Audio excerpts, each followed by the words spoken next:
কঠিন লড়াই করে যে এখনো কমিউনিস্ট পার্টিটা টিকে আছে না দেখলে কল্পনা করা যায় না। মানে কুকুর বেড়ালের মতো হচ্ছে মানুষের সাথে ব্যবহার করা হয়েছে, জরিমানা কাটা হয়েছে। বেঁচে থেকেছেন যাদের, খুন হয়ে গেছেন তো নাম জানি, বেঁচে থেকেছেন যাদের, মামলায় মামলায় জেরবার করে জীবন অসহনীয় তম একটা পরিস্থিতিতে নিয়ে চলে যাওয়া হয়েছে কোণঠাসা করে। বোতল থেকে এক গ্লাস জল খেয়ে ফেলেছিল বলে পিটিয়ে খুন করে দিয়েছিল তার টিচারটাকে। এই ঘটনা ঘটে এই দেশে, ভোট দিই এখনো আমরা।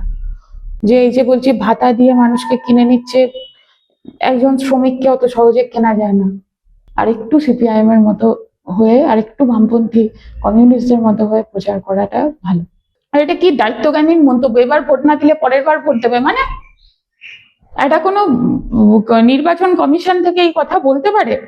এবং এসআইআর কে কার্যত এনআরসির পরিপূরকের জায়গায় নিয়ে যাওয়া হলো।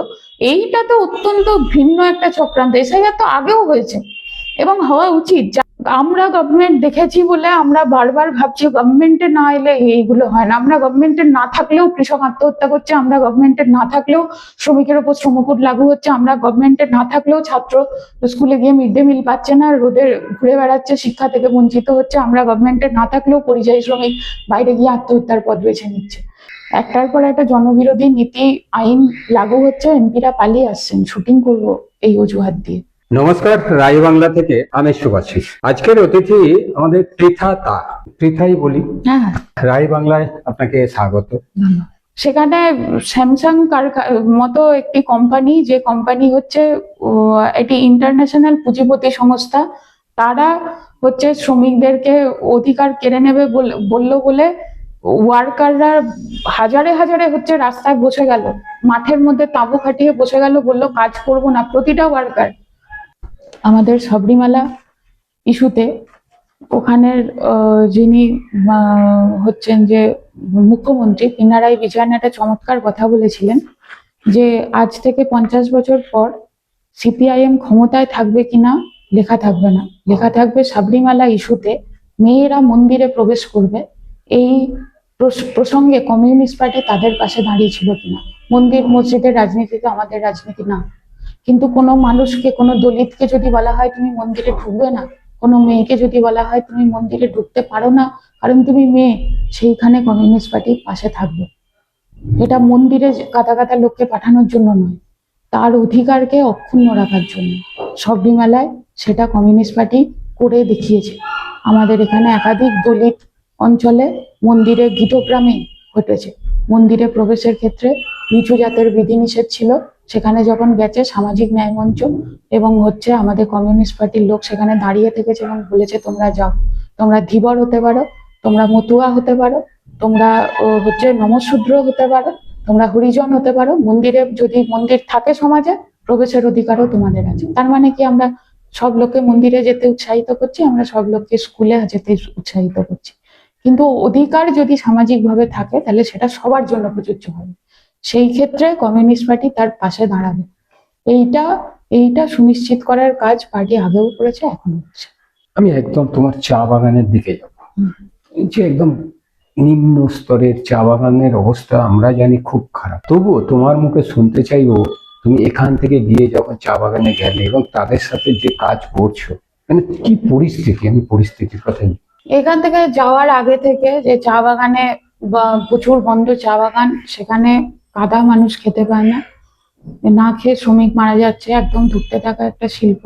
এইগুলোই সচরাচর যে লেখাগুলো পড়ি বা যেগুলো পড়ি সেগুলো জেনে গেছি। কিন্তু গিয়ে চিত্রটা শুধু এই দিয়ে ব্যাখ্যা করলে হবে না। বন্ধ চা বাগান আছে, তার সংখ্যা কম। হ্যাঁ, এখনো চা বাগান যত হচ্ছে যে চা বাগান চলে, এটা মনে রাখতে হবে ইন্টারন্যাশনাল ব্রেভারেজ একটা চা, আন্তর্জাতিক ক্ষেত্রে এর বিক্রি বাট্টা আছে।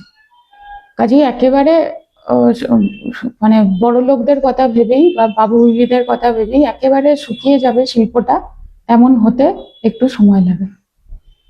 কিন্তু বর্তমানে যা রাজনৈতিক অবস্থা, কেন্দ্রীয় সরকারের হোক বা রাজ্য সরকারের হোক, চূড়ান্তভাবে হচ্ছে যে কুৎসিত রাজনীতির শিকার এবং হচ্ছে চূড়ান্তভাবে দমন পীড়নের শিকার হচ্ছেন চা বাগিচার যে শ্রমিক তারা। এটা সত্যিই চাক্ষুষ করা যায়। কিন্তু আমি ব্যক্তিগত অভিজ্ঞতা যেহেতু জানতে চাইলেন তাই বলছি যে এখানে না বাইরে থেকে মানে কাজ করতে গেলে এইটা একটা শিক্ষাক্ষেত্র। এখানে আমি শিখতে গেছি, মানে এরা খুব খারাপ আছে, আমি এসে এদেরকে কোনো একটা উত্তরণ ঘটাবো, এই মানসিকতা একেবারে না রাখাই ভালো। এটা একটা নতুন জায়গা, আমিও সেখান থেকে কিছু শিখবো। যদি কোনো প্রবলেম থাকে, আমিও তো একটা বাইরের জায়গা থেকে যাচ্ছি, সেক্ষেত্রে একটা দুটো সাজেশন তাতে দিতে পারি, দিয়ে একসাথে একটা কিছু করে, মানে আচ্ছা এইটা ফেল করলো তো তাহলে চলো আমরা কদিনের অনশন করে দেখি। ট্রাইপেটাইড মিটিং ফেল করলো, তাহলে দেখা যাক, আচ্ছা অনশন করেও টনক নড়ছে না, তাহলে কি আমরা একটা বিডিএসডিও অফিস অভিযান করতে পারি। আমিও তো একটা অন্য জায়গা থেকে গেছি, সেখানে লিডারশিপের সাথে যৌথভাবে কথা বলে কিছু যদি সাজেশন থাকে সেটা দিয়ে একটা যৌথ কিছু পরিকল্পনা করবার পার্টে আমি অংশগ্রহণ করতে পারি। কিন্তু এই ধারণা একেবারেই নিয়ে যাওয়া বা পোষণ করা মনে একদমই ভুল যে আমি একটা জায়গা থেকে যাচ্ছি যেখানে খুব খারাপ অবস্থা, সেখানে মানুষকে কিছু একটা উদ্ধার করতে যাচ্ছি, তা না। কিন্তু কারণ চা বাগান আমি যে জায়গা থেকে গেছি তার থেকে অনেক বেশি আধুনিক এবং উন্নত। আমি খুব ভেবে বললাম শব্দটা। আমাদের এই শহর কলকাতায় 2012 সাল থেকে প্রায় 13 বছর আমি রাজনীতি করেছি, পাড়া রাজনীতি করেছি কলকাতা জেলায়। কলকাতা শহরের মধ্যে মেয়েদের ফুটবল টিম পাড়ায় পাড়ায় খুব একটা দেখা যায় না। প্রতিটা বাগিচায় 2 থেকে 3টে করে শুধু মেয়েরা ফুটবল খেলে, তাদের ফুটবল টিম আছে। প্রচন্ড ভালো অ্যাথলেটিক আছে, যারা সুযোগের অভাবে হয়তো কোনো জায়গায় যেতে পারছে না, বা নির্দিষ্টভাবে কোন সময় ফর্ম ফিল আপ করতে হয়, কোন সময় কোচিং এর ব্যবস্থা নেই, আরো কি কিভাবে উন্নত করা যায়, খাবার যে পুষ্টিকর খাবার সেটা কিভাবে খেতে হয়, কি কি খাবার তালিকায় রাখলে আমি স্বল্প পয়সার মধ্যেও, কারণ একটা বাগানের বাচ্চাকে হাতে লেজের প্যাকেট দেখতে পাই 10 টাকায়, সেই 10 টাকা দিয়ে শুকনো ছোলা কিনে আনলে 1 সপ্তাহ ওই বাচ্চাটা ভিজিয়ে বাড়িতে খেলে সেটা অনেক বেশি পুষ্টিকর আহার হয়। তো আমার যে টাকাটাও আছে সেই টাকা দিয়ে আমি কিভাবে পুষ্টিকর খাদ্যে সেটাকে ব্যয় করতে পারি, সেইটার পদ্ধতি, সেইটার হচ্ছে একটা ট্রেনিং, কোন সময় এইগুলোর জন্য ফর্ম বেরোয় অ্যাপ্লাই করতে হয়, এইগুলো অনেকটাই জানা নেই, জানার সুযোগ হচ্ছে না তাদের। আমরা চেষ্টা করছি, আমি যে কদিন কাজে করার সুযোগ পেয়েছি চেষ্টা করেছি যোগাযোগ করতে, ওখানে কমরেডদের সাথেই চেষ্টা করেছি বাইরে থেকে কোচ নিয়ে গিয়ে কোচিং করার একটা ব্যবস্থা। কিন্তু নিজেরা ওরা অনেক দূর এগিয়ে দাঁড়িয়ে আছে। একটা নর্থ ইস্টার্ন মেট্রিয়ার্কাল মাতৃতান্ত্রিক সমাজ ব্যবস্থার ওখানে ভীষণ প্রভাব আছে। এমন একটা সমাজ ব্যবস্থা যেখানে ওই চা বাগানে বছরের পর বছর মেয়েরা মায়েরা কাজ করছে, যারা দেখতে অভ্যস্ত। মানে আমি একজন মা, আমার মেয়ে হচ্ছে ক্লাস 9-এ পড়ে, আমিও আমার মাকে দেখেছি বাগানে কাজ করে এবং বেতন নিয়ে বাড়ি আসে। পাড়ার দোকান থেকে জিনিস কিনতে গেলে কারো পারমিশন নিতে হয় না। একটা গরমে একটা শাড়ি কিনে পরতে গেলে আমি নিজের পয়সায় কেনে, কাউকে চাইতে হয় না। আমার যে দাদি, তাকেও আমি দেখেছি সে বাগানে কাজ করে এবং কাজ করে বাড়িতে বেতন নিয়ে আসে। কাজে জেনারেশনের পর জেনারেশন ওরা হচ্ছে রোজগারে অভ্যস্ত, ওরা ডিসিশন নিতে অভ্যস্ত।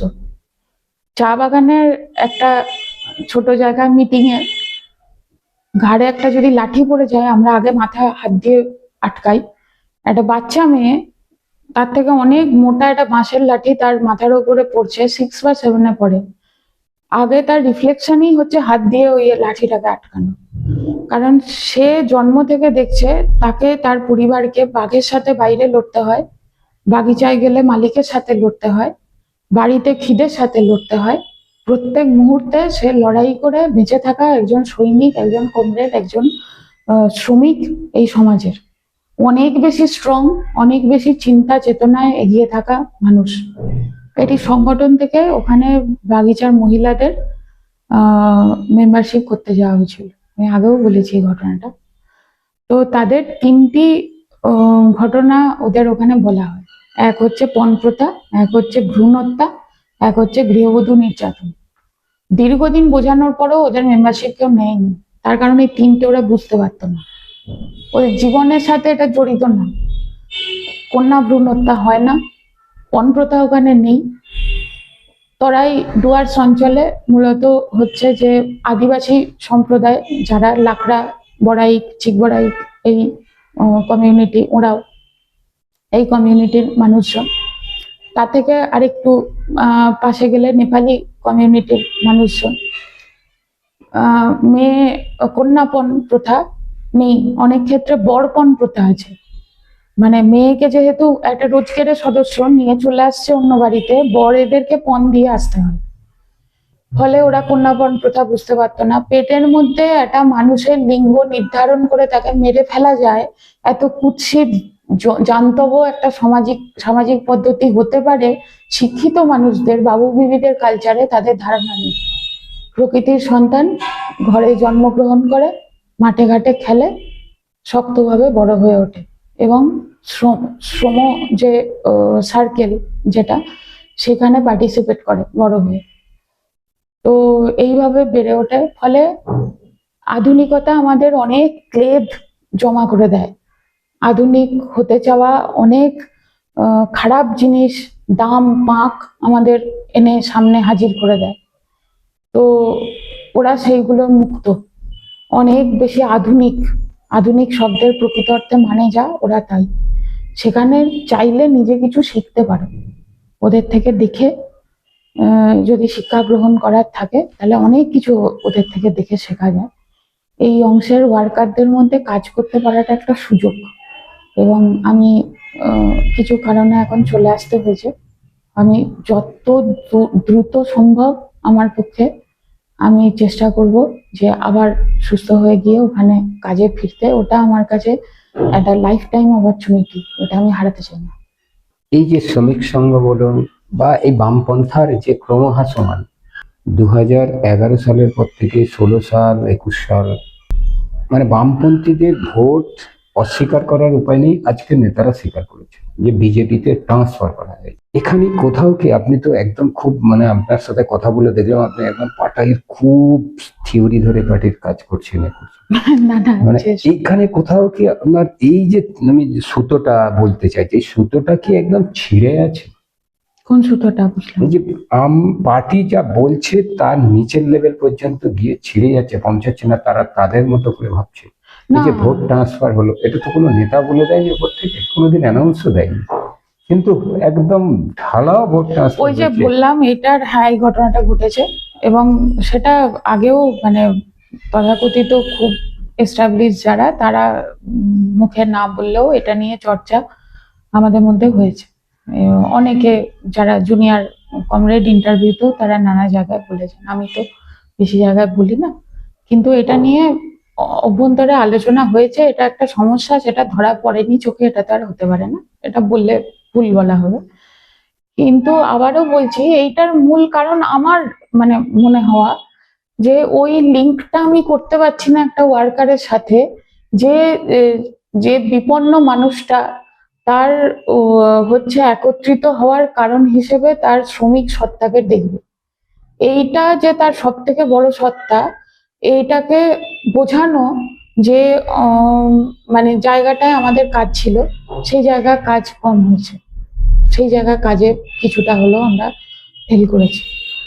তো সেই কারণে ওই জায়গাটা তো ভ্যাকুয়াম থাকবে, মানে ফাঁকা থাকবে না।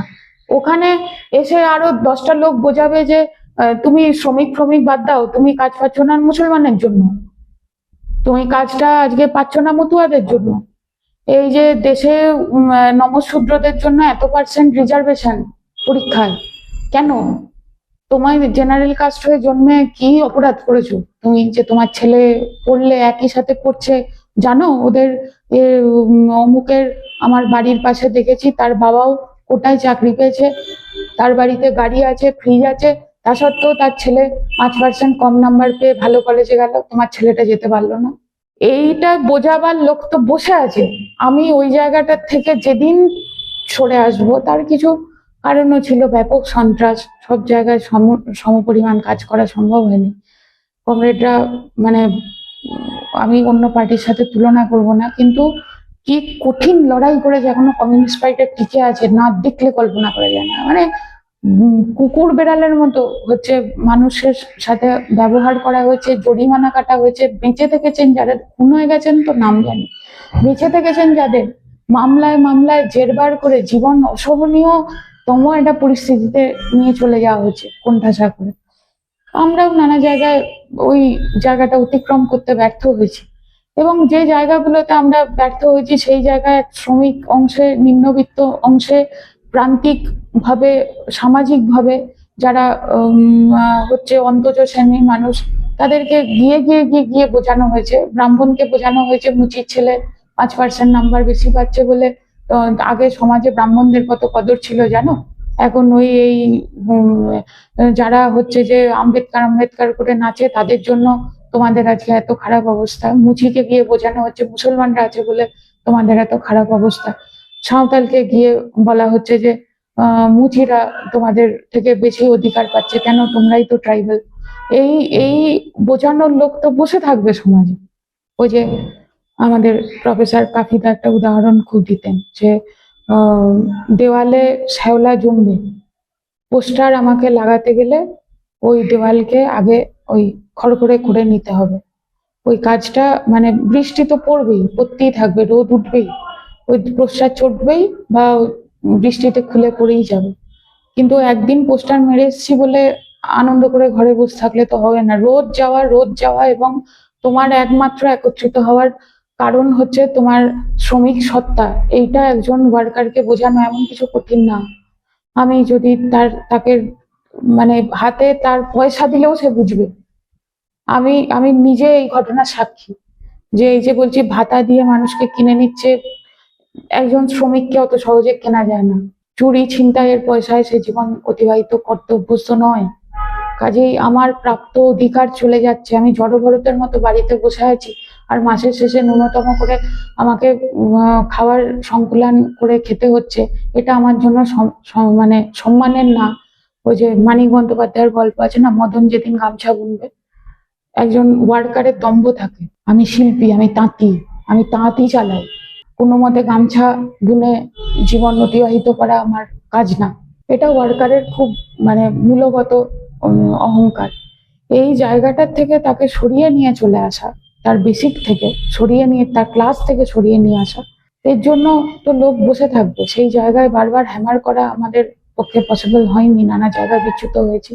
আর সেই লোককে ধরে নিয়ে চলে যাওয়া হয়েছে। সে ধর্মের ধ্বজাধারীদের সম্পর্কে কথা বলেছে, তাকে এটা আমরা বোঝাতে ভুল ভুল করেছি, বা সে ভুলে গেছে এই বিষয় বুঝতে, যে দেশের রিজার্ভেশন 5% করা হয় সংখ্যালঘুদের ক্ষেত্রে। 5% না, যাই হোক, একটা পার্সেন্টেজ রিজার্ভেশন করা হয় সংখ্যালঘুদের ক্ষেত্রে বা অন্তজ শ্রেণীর মানুষদের ক্ষেত্রে। তার কারণ একলব্যরা দুর্বল নয়, একলব্যরা দুর্বল বলে তাদেরকে এগিয়ে দেওয়ার জন্য রিজার্ভেশন না।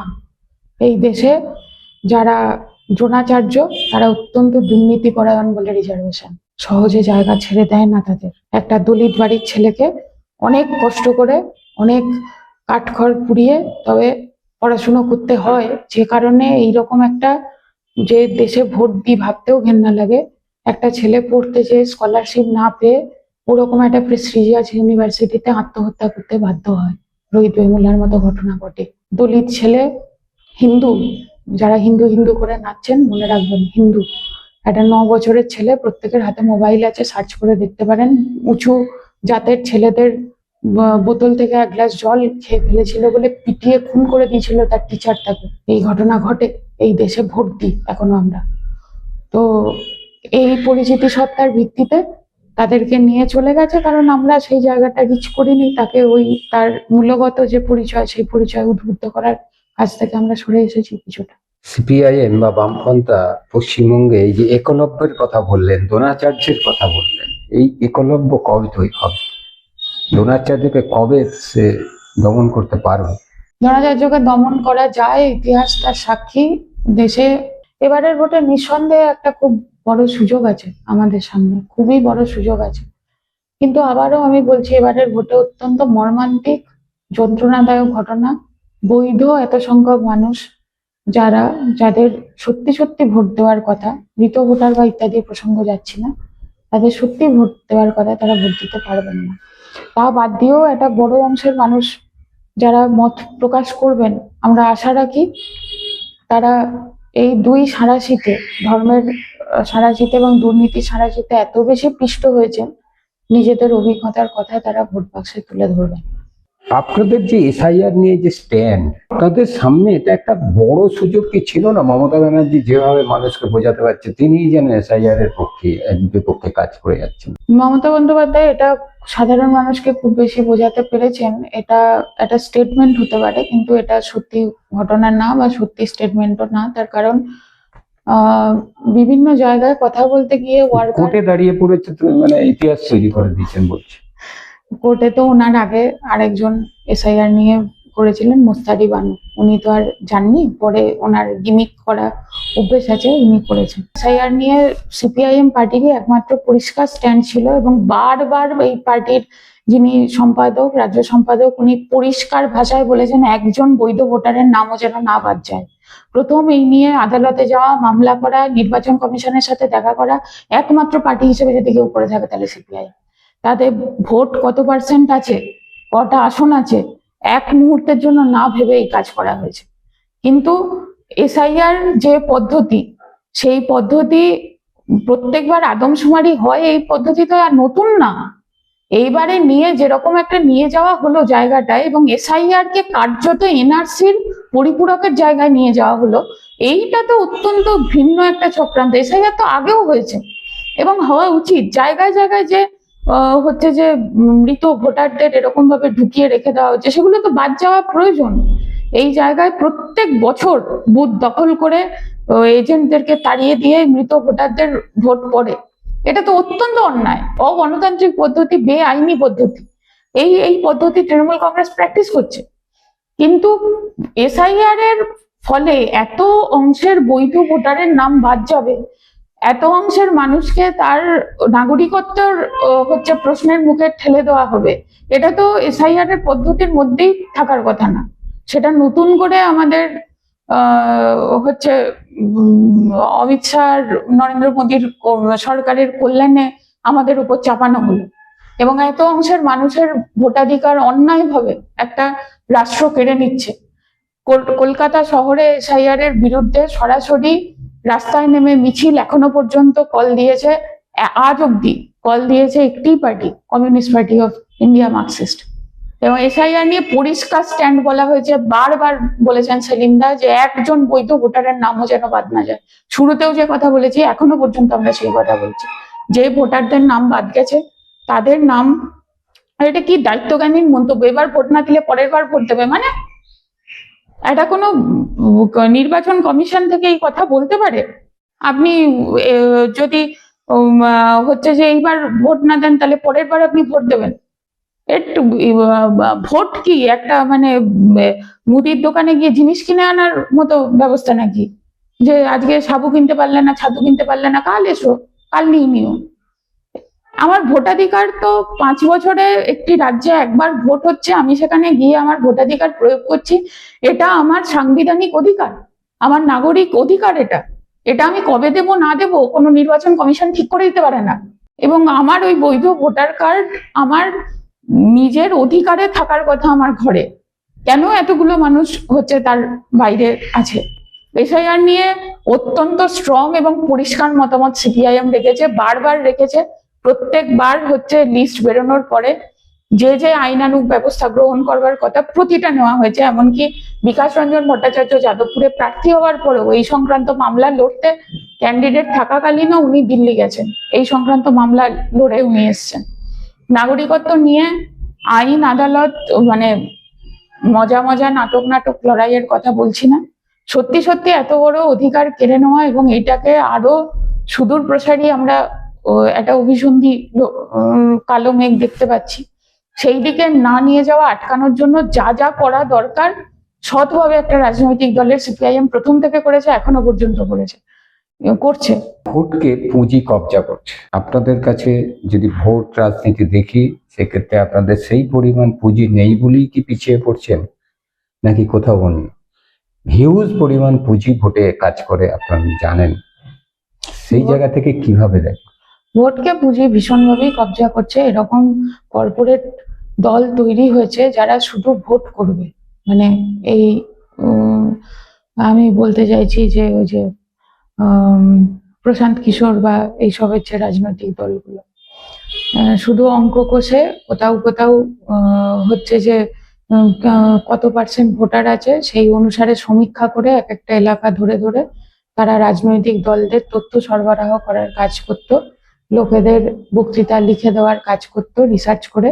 কারণ এই ধরনের যারা দক্ষিণপন্থী রাজনীতি করেন কোনো এলাকা বা কোনো অঞ্চল সম্পর্কে সত্যি সত্যি জানা বোঝার মতো সময় ব্যয় করবার মতো তাদের সময় থাকে না। সবাই তো সব এলাকা সম্পর্কে জানে না, কিন্তু জেনে নেওয়ার ইচ্ছা থাকে, বা কোনো একটা জায়গায় যাচ্ছি মানে কি ঘটেছিল সেখানে নিজে জানবার ইচ্ছা থাকে।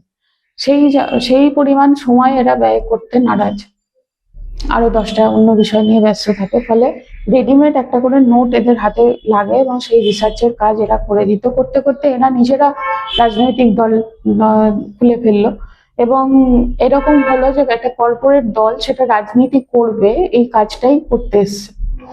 ভয়ঙ্কর ভাবে পয়সার দিয়ে ভোট সিস্টেম চালু করার একটা চালনা করার একটা পদ্ধতি চলছে।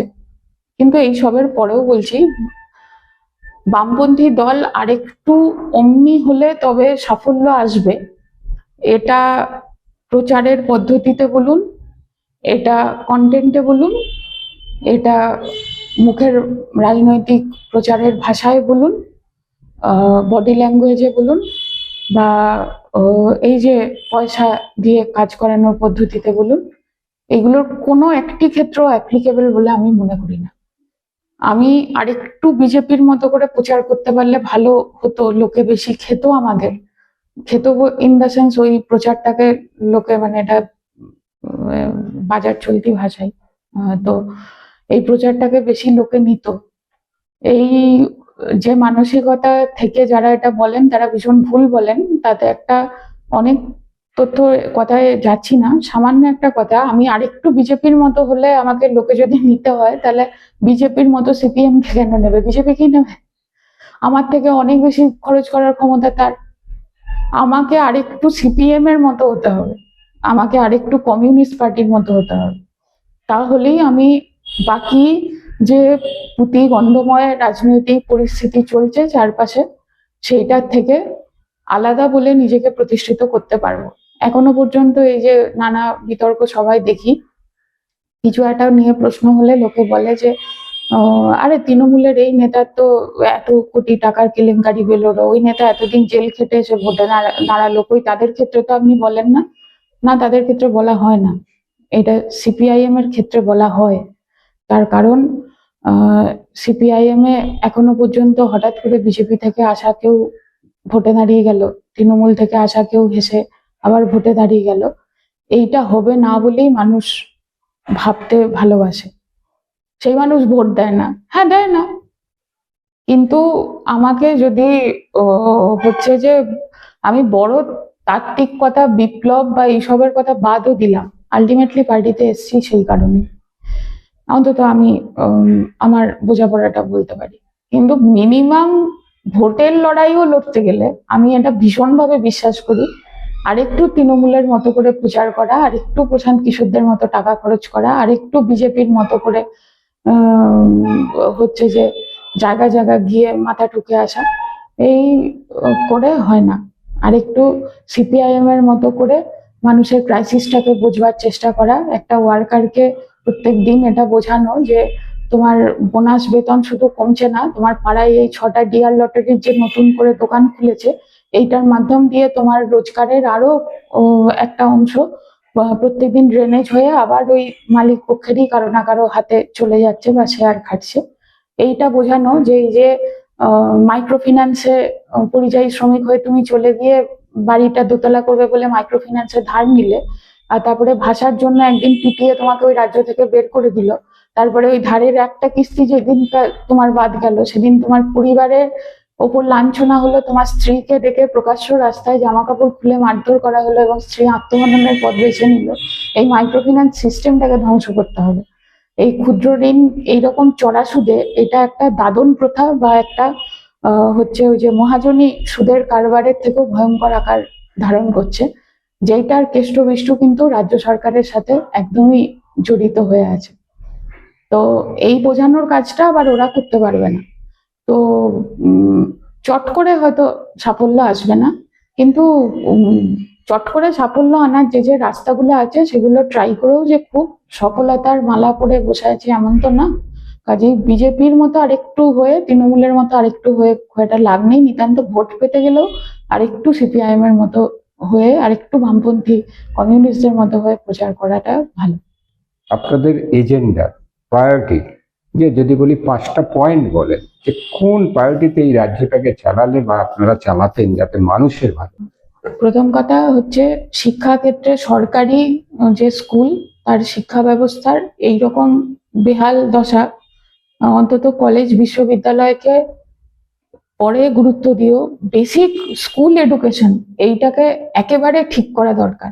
শিক্ষক দিয়ে তাদের অভিভাবকদের সাথে মিটিং করে গ্রামে গ্রামে ঘুরে এই যে গভর্নমেন্ট এডেড যা স্কুল দেখছেন, এইগুলো কোনো না কোনো সময় সিপিআইএম এর, আমি একদম ধরে বলছি, সিপিআইএম এর কোনো না কোনো পাড়ার হচ্ছে লোক সে ধরে একটা স্কুল করেছে, কটা ছেলেকে নিয়ে পড়ানো শুরু করেছে, তারপর হচ্ছে জমি দিয়েছে, সেইখানে একটা স্কুল তৈরি হয়েছে। প্রতিটা পুরানো স্কুলের ইতিহাস যদি দেখেন, গভর্নমেন্ট চেঞ্জ হয়েছে, গভর্নমেন্টের কাছে অ্যাপ্লাই করে সেটা একটা গভর্নমেন্ট এডেড স্কুল তৈরি হয়েছে। তৈরি শুরুটা কিন্তু এইভাবে হয়েছিল। তো এই বেসিক এডুকেশনের জায়গা এটা মানে ভয়ঙ্কর ভাবে ক্ষতিগ্রস্ত হচ্ছে। মানে একটা ন্যূনতম সুস্থ কাজের জায়গার পরিসর এইটা সঠিকভাবে করা। হায়ার এডুকেশন এবং চাকরি ক্ষেত্র, সেইটায় একটা ছেলে পাশ করবার পরে তার মেধা অনুসারে ক্লারিক্যাল পোস্টে হতে পারে, টিচারের পোস্টে হতে পারে, বা অন্য যে কোনো পোস্টে হতে পারে, একটা পয়সা না দিয়ে তাকে চাকরির পরীক্ষায় বসতে দেওয়া। কৃষক আত্মহত্যা না হয় যাতে এইরকম ভাবে ঋণ এবং অন্যান্য ব্যবস্থাগুলোর একটা কংক্রিট হচ্ছে সিচুয়েশন তৈরি করা। শ্রম কোড এই রাজ্যে না লাগু হতে দেওয়া একটা সরকার চাইলে পারে। এতগুলো মুখে মুখে নাটকের লড়াই চলছে, একবারও বলছেন না অন্য রাজ্য করে দেখালো, এই ভারতবর্ষের মধ্যে করে দেখালো শ্রম কোড লাগু না করে। না এনইপি লাগু করতে দেব না কি বললেন মঞ্চের এদিক থেকে ওদিক দৌড়ে দৌড়ে বক্তৃতা করে গিয়ে, না একবারে পরিষ্কারভাবে বললেন যে শ্রম কোড এই রাজ্যে লাগু হতে দেবো না, শ্রম কোড লাগু হলে সর্বনাশ হবে শ্রমিকদের, সেটা লাগু না হতে দেওয়া। আর সঠিকভাবে কৃষি নীতি রূপায়ণ করলে কৃষক আত্মহত্যা কমবে, বন্ধ হবে। এই ব্যবস্থা চালু করা, এগুলো ইমিডিয়েট কাজের মধ্যে একটা কাজ। এবং আমি এই প্রসঙ্গে বলি যে বামপন্থীরা সরকারে নেই, সরকারে এলে কি করবে জিজ্ঞেস করলেন বলে উত্তরটা দিলাম। সরকারে না থাকলে মানে এই যে ভোটটা শেষ হবে নিশ্চয়ই আমরা খুব ভালো ফল করব, কিন্তু তারপরেও আমাদের মানে ভালো ফল করলেও তারপরেও আমাদের একটা বড় লড়াই থাকবে। ভারতবর্ষে এতগুলো রাজ্য, সেই রাজ্যের এক একটা রাজ্য কোনোদিন লেফট গভর্নমেন্ট দেখেনি। এরকম অসংখ্য রাজ্য আছে, বেশিরভাগ রাজ্যই ভারতবর্ষ সরকার চলেছে এটা দেখেনি।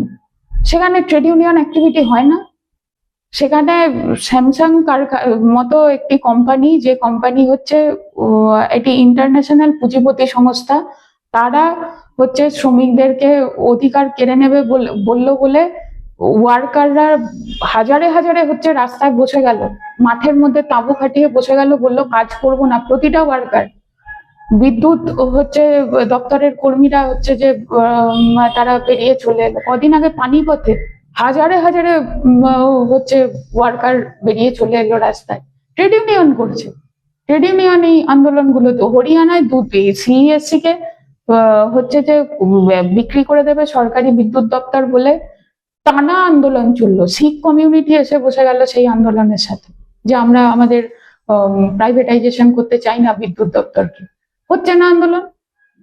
আমরা গভর্নমেন্ট দেখেছি বলে আমরা বারবার ভাবছি গভর্নমেন্টে না এলে এইগুলো হয় না। আমরা গভর্নমেন্টে না থাকলেও কৃষক আত্মহত্যা করছে, আমরা গভর্নমেন্টে না থাকলেও শ্রমিকের উপর শ্রম কোড লাগু হচ্ছে, আমরা গভর্নমেন্টে না থাকলেও ছাত্র স্কুলে গিয়ে মিড ডে মিল পাচ্ছে না, রোদে ঘুরে বেড়াচ্ছে, শিক্ষা থেকে বঞ্চিত হচ্ছে, আমরা গভর্নমেন্টে না থাকলেও পরিযায়ী শ্রমিক বাইরে গিয়ে আত্মহত্যার পথ বেছে নিচ্ছে। এইগুলো যদি আমরা গভর্নমেন্টে না থাকাকালীনও ঘটে, আমরা গভর্নমেন্টে না থাকলেও এইগুলো প্রত্যেকটা নিয়ে মুভমেন্ট করবার এবং আটকে দেওয়ার মতো ক্ষমতা আমরা রাখি। তাই জন্যই এই দলটা এখনো পর্যন্ত আছে। এটা তৃণমূল বা বিজেপি না যে ভোট না হলে পাড়ার কেউ চিনতে পারবে না। এটা সিপিআইএম, ওই আরেকটু করে বামপন্থী। ওই জন্যই এতদিন সরকারে না থেকেও এরা গোটা দেশ জুড়ে অ্যাক্টিভিটি করছে, এই রাজ্যেও পারে। আমাদের ভোট তো একটা ছেলে খেলার বিষয় না, পার্টিসিপেট করছি যেখানে নিশ্চিন্ত ভাবে ভেবে চিন্তে করছি। পার্লামেন্টে গিয়ে দুটো কথা বলবার লোক বাড়লে, বিধানসভায় গিয়ে দুটো কথা বলবার লোক বাড়লে এই পলিসিগুলো বের করে নিয়ে যেতে সুবিধা হয়। একটার পর একটা জনবিরোধী নীতি আইন লাগু হচ্ছে, এমপিরা পালিয়ে আসছেন শুটিং করব এই অজুহাত দিয়ে। এইটা হয় না। মানুষের ট্যাক্সের পয়সায় বেতন নিয়ে কাজটা করেন তারা গিয়ে, সেখানে দুটো কথা বলার লোক বাড়ে। লোক না থাকলে পরিস্থিতি আরো খারাপ হবে, কিন্তু লড়াইটা হবে, খারাপ পরিস্থিতিতেও লড়াই হবে, লড়াইটা কোনোদিন বন্ধ হবে না। ভোট এসছে, আশা করি বেশিরভাগ মানুষ বামপন্থীদের উপর ভরসা রাখবে। পৃথাকে অনেক ধন্যবাদ এতক্ষণ সময় দেওয়ার জন্য, এবং খুব ঠান্ডা মাথায় তার দৃঢ় শব্দগুলো বা তার ভাবনাগুলো সে রেখেছে। তার না হলেও তার পার্টির ভাবনা, এবং সঠিকভাবেই রেখেছে। অসংখ্য অসংখ্য ধন্যবাদ আপনাকে। আপনারাও দেখতে থাকুন রাহি বাংলা, একটু বড় হবে, আমি ধৈর্য ধরে একটু দেখুন, অনেক কিছু হয়তো এর মধ্যে থেকে পাবেন। নমস্কার।